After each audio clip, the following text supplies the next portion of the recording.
Hi, I'm Rooney. Hi, I'm Lizzie, and This is the Recruitment Aversion.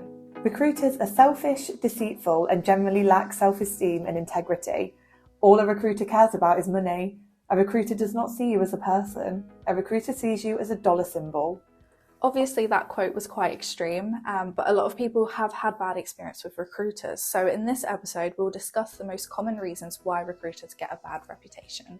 Lizzie, do you want to start us off?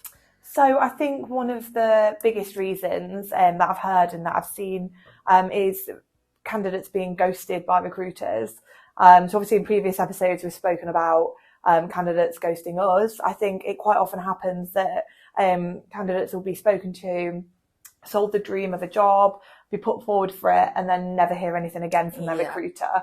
And so obviously at that point you've kind of lost faith in them. You don't really know what's going on, and especially if you've been for an interview and haven't received any feedback. Yeah, that is awful. I think that can be really sort of destroys your self-confidence a little bit, because you'd sit there, especially like overthinkers, would sit there and be like, well, what was wrong with me? Why haven't I heard anything back? What was I doing wrong? And it can kind of send you into a bit of a spiral. Yeah. And I think in that case, it is sort of easy to blame the recruiter. Yeah, obviously it is natural to maybe not hear back if you've applied to a job. Obviously with hundreds of applications coming in, you may not always hear back from something like that. But if you've spoken directly with a recruiter and they've told you that they're going to get your CV across to a client, you should always hear back. Definitely. It's better to hear that it's a no than to be constantly waiting and think, is this going to happen or is it not going to happen? So you sort of know where you're at with your job search. So, those who have been ghosted, completely understandable. But obviously that isn't the same across the board. I think some recruiters may have just made a mistake, in that they're really busy, caught up in loads of different jobs, loads of things going on, that they may have, thought that they'd got back to them or forgotten. Yeah. But, some recruiters, they don't have that good practice in place where they are keeping the candidates up to date in every, stage of the process. And I think it's important sometimes as a candidate to almost manage your expectations with a recruiter. Obviously ourselves as standard practice would always sort of go back to our candidates, but you don't know if it's a big agency that you're dealing with. It might not be their standard practice, and that's not to say that they're a bad recruiter. Yeah. It just might not be that unless you were literally at first or second stage interview were you to expect feedback. So I think in your initial conversations, if you're sort of being really open and honest with communication expectations with your recruitment consultant, then you can sort of know where you're expecting to receive feedback and where you're not. Yeah, definitely. I think another common problem as well is CV flinging. So, some recruiters are known to just chuck CVs at clients. And it's not necessarily relevant. I think it's important to have those conversations. You might get lucky in that you fling 10 CVs across and they actually like 6 or whatever, it doesn't really happen. You need to have those proper conversations to know, what candidate you're pitching to what company and vice versa, really. And I think that's the thing, especially when I've spoken to potential new clients and even existing clients, and you're sort of asking the questions when they're reluctant to work with agencies, and they're kind of like, well, the recruiters don't take the time to find out what we're about as a company, and what sort of candidates we're looking for to fit in and to complement what we've got going on. And I think that's the thing, if their inbox is just being absolutely hammered by CVs that just aren't relevant, they're then almost having to do the job of a recruitment consultant themselves. Exactly. No, that is ridiculous. And I think a really common one I hear as well, is that, on the other side of things, so obviously you previously mentioned about ghosting, on the other side of things, from the client side, a lot of them do get incessant sales calls from recruiters. They'll list a vacancy online and suddenly they've got 20 recruitment agencies calling them up saying, how can we help you with this? And, whilst, we have good intentions, they don't want to be picking up the phone every 10 minutes to another recruiter, promising them the world.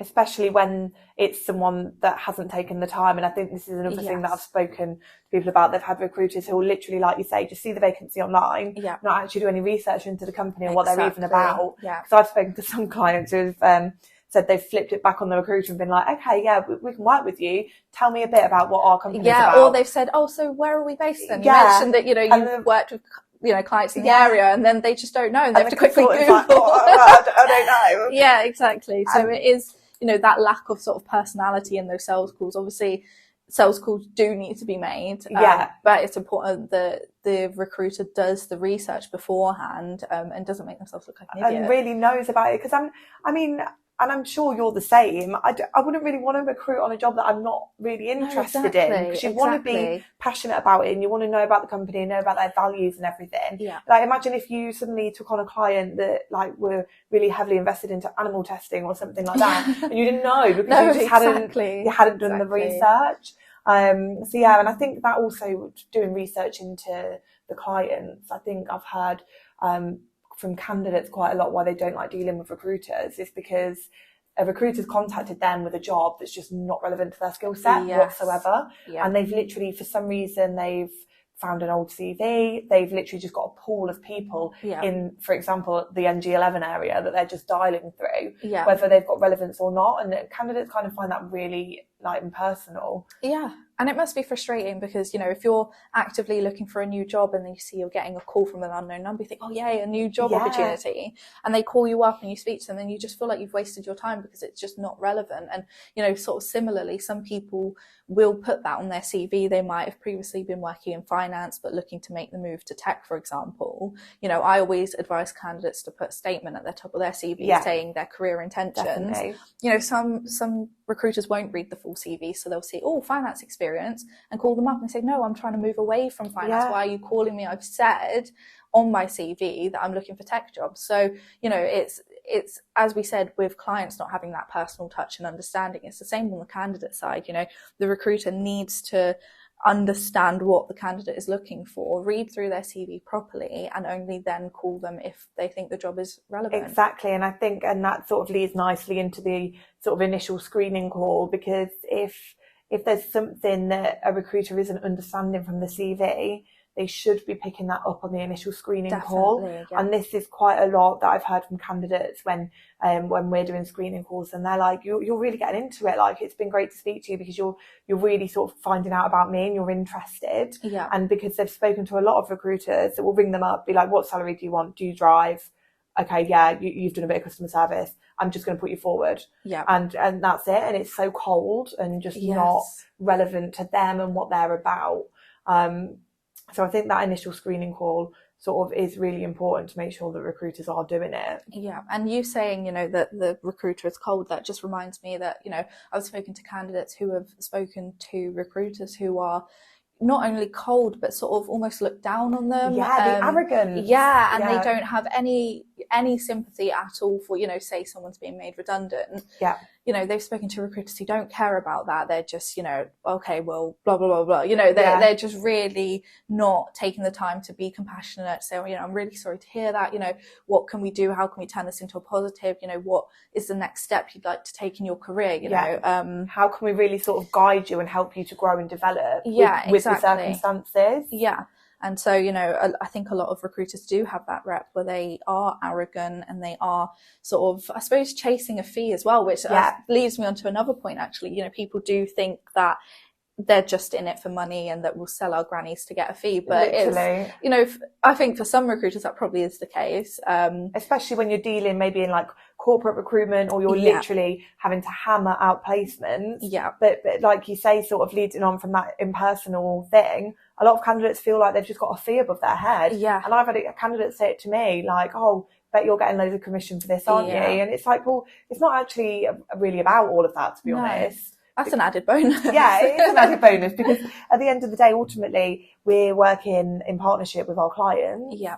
And we want to make sure that our candidates that we're putting forward are going to enjoy the job. Yeah, exactly. Because, one, from a moral perspective, you don't want to be putting people in. I mean, I personally couldn't put people into a job I know that they're going to hate just to get a fee. Absolutely but not. Even if you could do that, on the flip side of that, your candidate's going to leave within a few weeks anyway. Yeah. So it's just not kind of... but I can understand why people think that that's what it's all about. For recruiters. I think a lot of recruitment agencies, they are about money. Obviously, there are a lot of costs associated with recruitment, licenses and whatnot. But I think for our company, at least, we care more about the client and candidate relationships that we build long term rather than just quick fees to pay the bills. So I really do think that, you know, if you make those good relationships, and you are the right kind of ethical recruiter, then obviously the money will just come along naturally rather than just chasing the fee and sort of, I suppose, sort of buying into that bad rep that recruiters have. You build yourself up in a professional capacity then. Yeah. And people will kind of think, okay, so I want to use an agency, but I don't want any of these recruiters with the bad rep. Yeah. And they think, oh, okay, well, I know people that aren't like that. Absolutely. So I think that is, and it's quite, I mean, touching back on sort of the candidate and the client relationship, I have heard from some candidates that previous recruiters they've worked with have sort of lied about what they can do to the client. So the candidate goes into interview and is absolutely blindsided by the client who thinks that they're capable of doing all this stuff on, for example, like a computer or completely CAD competent or something like that. And they're like, no, I don't know what I'm doing. And the client will say, well, the recruiter seemed to think you did. That's awful. So I think that can be quite difficult to sort of deal with. No, definitely. And I think, you know, you've got to bear in mind that the recruitment process, you know, for a job seeker, it is very emotional, it is very vulnerable. You know, even if they're not coming out of a place of redundancy or anything like that, you know, it is a really stressful time. So it's important that the recruiter doesn't sort of aggravate them and make that stress worse. You know, the point of a recruiter is to, you know, calm their nerves, say, you know, you've got really good skills under your belt. We're going to find you a really exciting opportunity where, you know, you can stay for the long term. And you know, you're supposed to ease their fears, not, you know, keep them stressing and thinking, you know, are they going to call me back? Did I do okay? You know, if I didn't do okay, why didn't I do okay? Because obviously the feedback as well is a huge part of it. And I think, you know, some recruiters, they don't give you the feedback, or they have, you know, really slow responses. And, you know, that's so important for a candidate, because if they're going forward to another interview, they want to have heard back from their previous interview to know where they went wrong, so that they can do better in this next interview. Because you can only build up once you've got feedback, because especially with how the market is, and if people are going for multiple jobs and they're not getting any feedback from any of the interviews, but not getting any of the jobs, how are they meant to know how to improve? And even if it might be the case that we're not getting the feedback from the hiring manager, but quite often it is our job to get that from the hiring manager.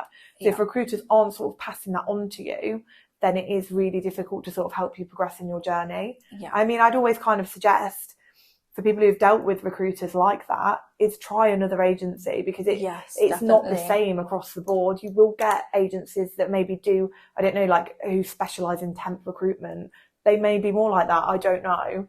But recruiters who are in sort of the permanent vacancy world should be taking the time to really understand you, really understand your client, and sort of how that can work in partnership, rather than just trying to fling you into sort of anywhere that's accepting candidates. Definitely. And obviously that's the reason that we started this podcast. You know, we're discussing the recruitment aversion and, you know, trying to, I guess, make a bit of a change in the industry, that to fellow recruiters, hey, don't be like this. But also to people who have dealt with bad recruiters, say, hey, we're not all like this. And people who maybe haven't even dealt with a recruiter before, because there are some candidates, especially sort of entry-level ones, who have never had to deal with a recruitment agency, that have spoken to friends, family, maybe previous colleagues or school friends or whatever, who have been like, oh no, don't answer that, it's probably a recruitment agency.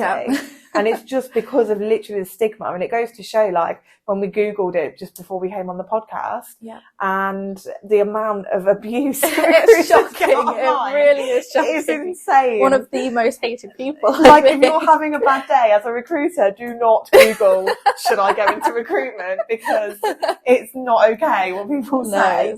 But I think, like you say, the whole recruitment aversion is really something that we're trying to crack. And hopefully it is, as we sort of go through and do more episodes and things, something that we can really sort of release the stigma on, because it's wild what's out there about us, really to be honest. But I mean, hopefully this discussion has helped a little bit to sort of shed light on the issues that I don't think other people address, and sort of say, you know what, we're aware of the problems in our industry. We think that other recruiters should also be aware of it and address it, and make sure that they're not, you know, giving off any of these behaviours that are the reason for the bad reputation, and just sort of, you know, really flag up to the people that it really isn't like that across the board. And we all are constantly working on improving, you know, how we work and how we engage with candidates and clients. And that's the thing. And I think it's passionate from both sides. Obviously, as the candidate, you're passionate to find a new job. And as a recruitment consultant, we're super passionate to find you the right position, and to sort of make sure that you're happy in your future career. So it is, if you can sort of understand that and sort of look past what's said about us on Google, then it can be a really great relationship. So that brings this week to an end. Thanks so much for listening. Next week, we will be focusing on things that we wished we'd known before we joined recruitment. So we'll see you next week.